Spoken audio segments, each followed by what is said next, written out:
Rendez-vous avec X-Rite Pantone sur Graphitech TV. J'ai le grand plaisir d'accueillir Georges-Éric Royer, qui est directeur commercial de X-Rite, qui est le leader mondial dans les domaines des sciences et des technologies de gestion de couleurs. Et puis Fabio Venturotti, qui est responsable de Pantone France. Alors Pantone, c'est l'autorité mondiale dans le domaine de la couleur. Messieurs, bonjour.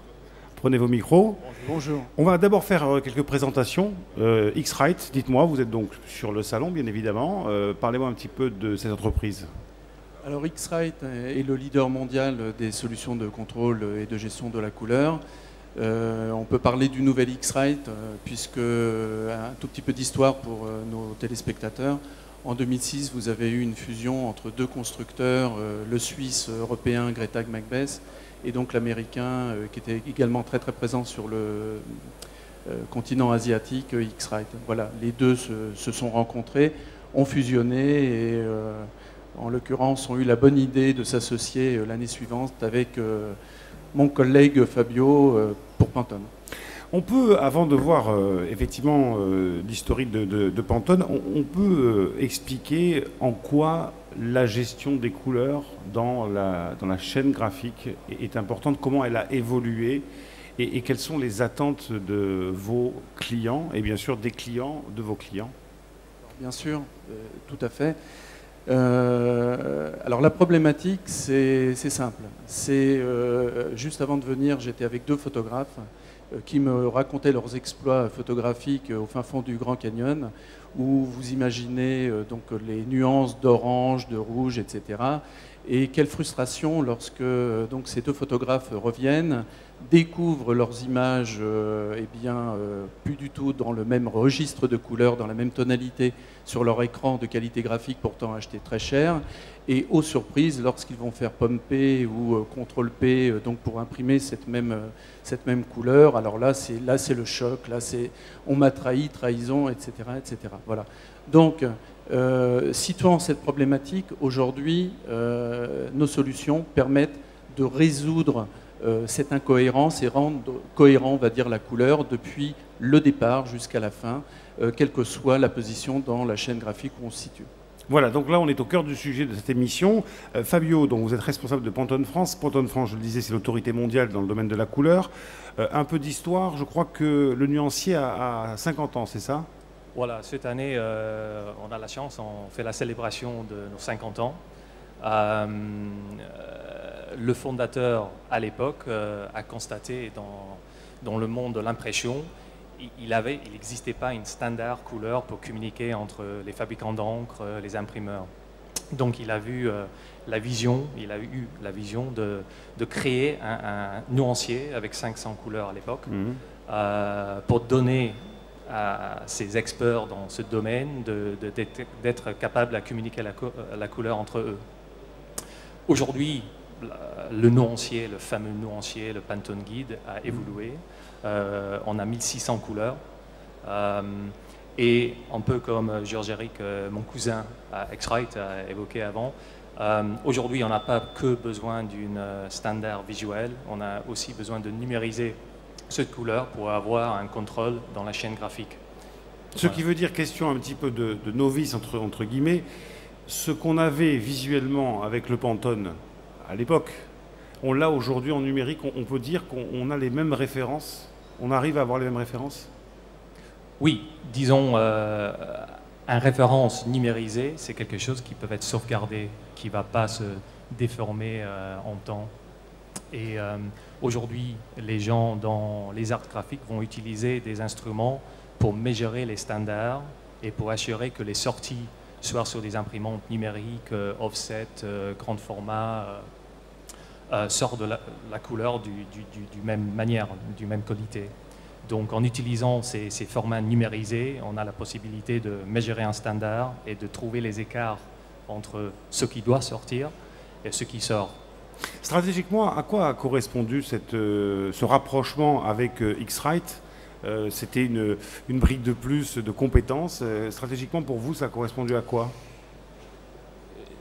La direction de chez X-Rite avait une vision. Ils savaient déjà, quand ils ont fait les propositions pour acheter Pantone, ils avaient une vision, un projet qui s'appelle Pantone Live aujourd'hui, qui est cette manière de sauvegarder les valeurs de nos couleurs Pantone dans un type d'écosystème, une cloud. Et ils sont là, sécurisés, pour tout le monde avoir accès, pour imprimer des couleurs, parce que le nuancier que nous avons, que tout le monde connaît, c'est un nuancier d'aujourd'hui 1600 couleurs, imprimé avec des encres offset, sur du papier offset, en offset. Mais si j'imprime sur du carton en Ilio ou en Flexo, comment ma couleur va sortir? Donc cette façon d'avoir ces valeurs numérisées et customisées pour le donneur d'ordre est une façon nouvelle à travailler aujourd'hui. Alors justement, on va parler des donneurs d'ordre, on va parler de ce qui transforme aussi jusqu'à l'impression, jusqu'à la finition. Vous les accompagnez, hein, c'est ça, Georges-Éric, vous les accompagnez réellement dans la montée en compétences et dans la fiabilité, effectivement, de la gestion, de leur mode de gestion des couleurs. Oui, en effet, parce que tout ça, c'est un petit peu nouveau, même si de manière empirique, tout le monde connaît la couleur, etc. etc. Encore faut-il pouvoir accompagner et surtout utiliser à bon escient nos systèmes et qui, en l'occurrence, délivrent le retour sur investissement pour lesquels nous nous engageons, en tout cas commercialement, vis-à-vis de notre clientèle. Donc on est entouré d'experts, notre équipe est également composée d'experts et on travaille beaucoup avec l'éducation. Je dis ça parce que ce matin, je rencontrais encore de nos partenaires et donc ce sont des actions gagnant-gagnant entre centres de formation et donc industriels. La différence finalement, c'est qu'avant, on était, alors avant, je ne vais pas dire quand, mais avant qu'effectivement ces solutions se développent, on était dans l'anticipation, on va dire un petit peu de ce qui allait se passer à l'impression. Mais on avait une vision un petit peu floue. Le but du jeu, pour que nos téléspectateurs comprennent bien, c'est effectivement qu'aujourd'hui, il n'y a pas de place, je dirais, à l'imprévu et à l'aléa. Alors, on va éviter de faire de l'histoire. Oui, peut-être, oui. Voilà, faire de l'histoire, parce que sinon, on y est encore jusqu'à ce soir. On va remarquer, bon... Pourquoi pas ? Pourquoi pas. Non, plus sérieusement, si on se place du point de vue, justement, donneur d'ordre, puisqu'on évoquait à l'instant encore Pantone Live, je crois que les professionnels du merchandising, de la publicité, disent que à 10 mètres, la première chose que vous voyez lorsque vous êtes dans un rayon de supermarché, par exemple, c'est la couleur.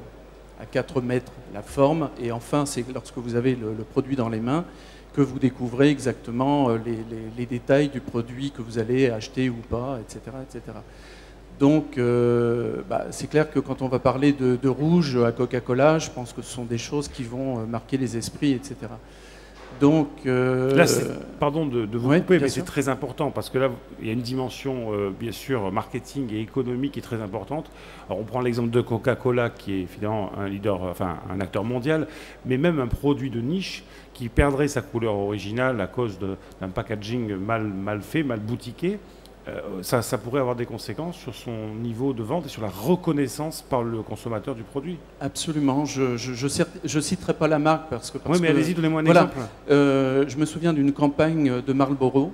Il y a, je crois que on parle d'il y a au moins 10 ans. Ils associaient la couleur, la Formule 1, sous forme de rébus.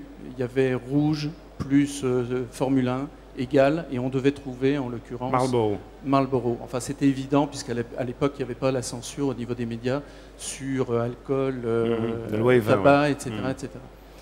Et le rouge, en l'occurrence, avait été imprimé plus clair.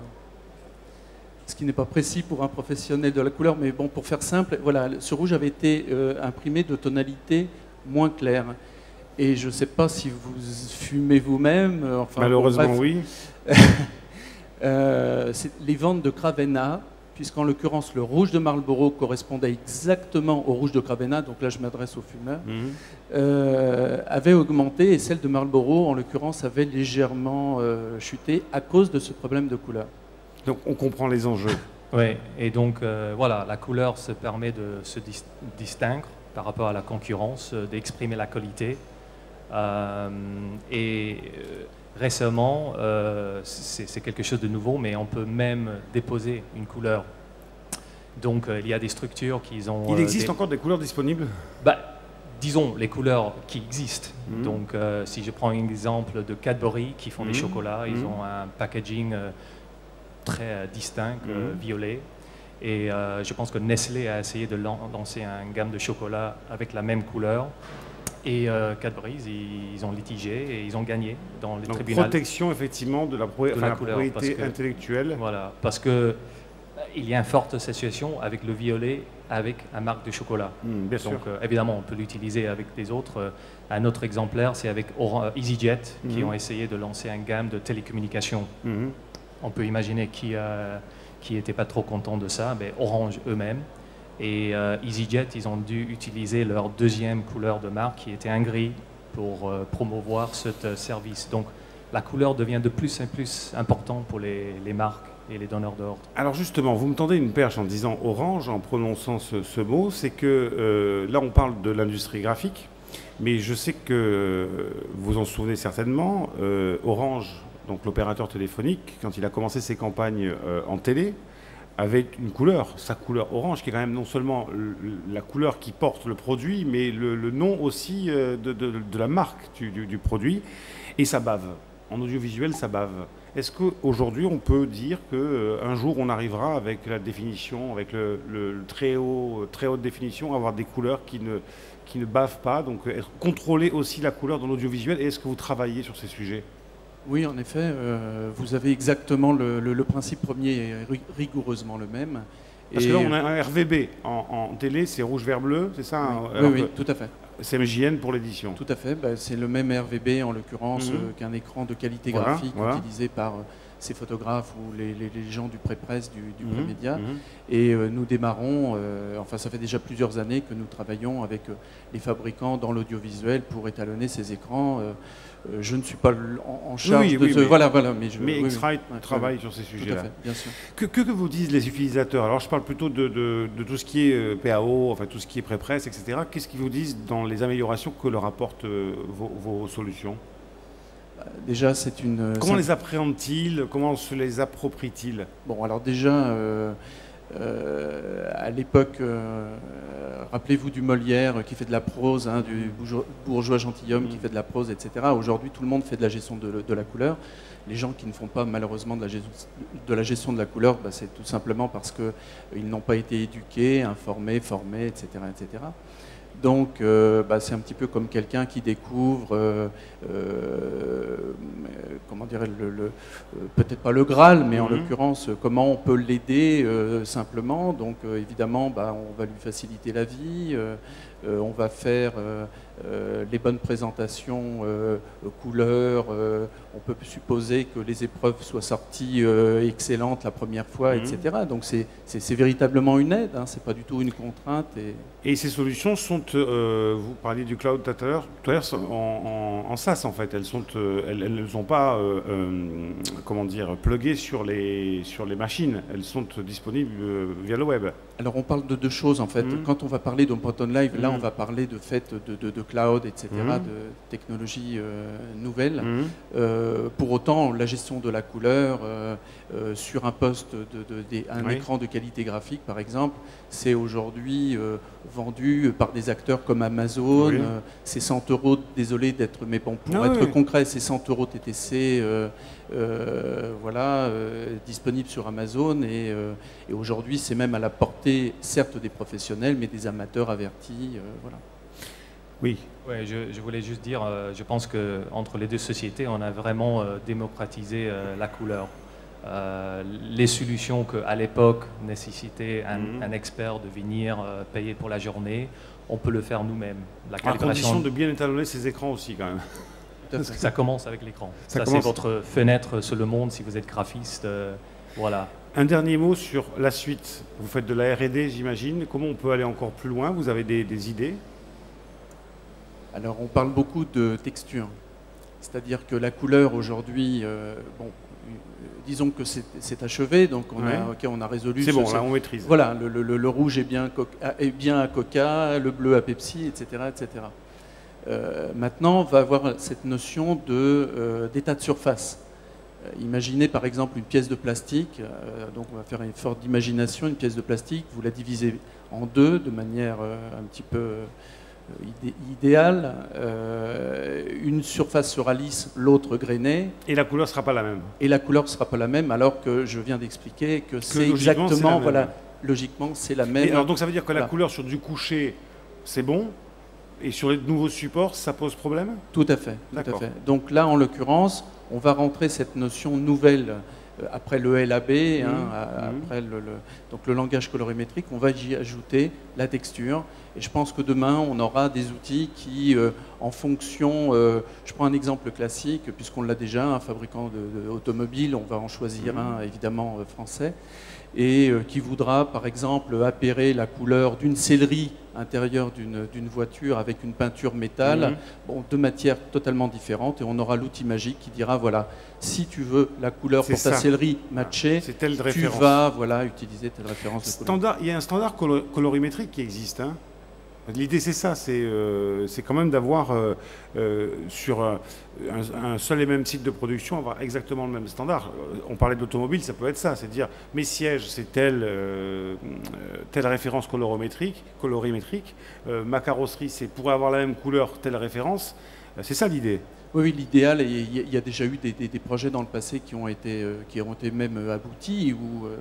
Alors évidemment, avec les moyens du bord à l'époque, hein, je pense à l'exemple de la RATP, au moment où ils sont passés, alors je dis ça c'est pour les anciens, lorsqu'ils sont passés de la couleur jaune à la couleur jade, verte, jade, l'idée c'était comment dirais-je, de décliner cette couleur aussi bien sur les bus ou sur les rames de métro, mais également sur les costumes voilà, des gens de la RATP. Il existe, Fabio, une norme ISO. Hein, on peut en parler rapidement pour conclure.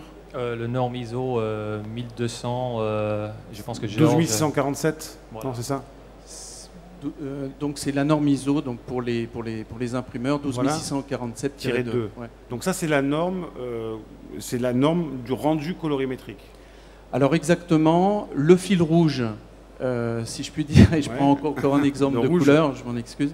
Donc le fil rouge, si vous voulez, c'est d'avoir le même rendu, quelles que soient toutes les étapes, en l'occurrence, du process de fabrication d'un document imprimé. Au départ, cette norme s'adresse... Ça, c'est uniquement filière graphique. Tout à fait. D'accord. Tout à fait. Donc, au départ, c'est une norme qui n'intéresse pas véritablement les gens, justement, qui impriment du Pantone, puisque là, on est dans la multichromie. Là, on va s'intéresser déjà et on va verrouiller le process quadri. Donc, noir sur magenta, jaune. Voilà. Et on va faire en sorte que un document, le PDF, donc, qui va être ouvert sur notre écran graphique, lorsqu'il est livré et facturé donc, chez le client final, mais sous forme de papier, sur de documents imprimés, match donc de A jusqu'à Z. Voilà. Et on peut dire aujourd'hui que le PSO, puisque c'est le process standard offset selon exactement la norme ISO 12547-2, est un petit peu, comment dirais-je, à l'industrie graphique, ce que serait le Michelin, par exemple, si je fais encore une analogie, par rapport à la restauration. Il faut juste suivre les process d'une manière consistante chaque fois. Comme ça, s'il y a des écarts, on le voit tout de suite. On peut analyser le process et savoir que la sortie a sorti mal parce qu'on n'a pas suivi ce process tout au long de cette chaîne graphique. Il y avait un slogan, la couleur c'est la vie, mais effectivement à condition que la couleur soit maîtrisée et qu'on puisse la reconnaître. X-Rite Pantone, merci d'être venu sur le plateau de Graphitech TV. Merci. Bon salon, et puis on se retrouve un peu plus tard pour une autre émission. Très bien, merci beaucoup. Au revoir. Au revoir. Merci beaucoup. J'aurais dû fermer mon...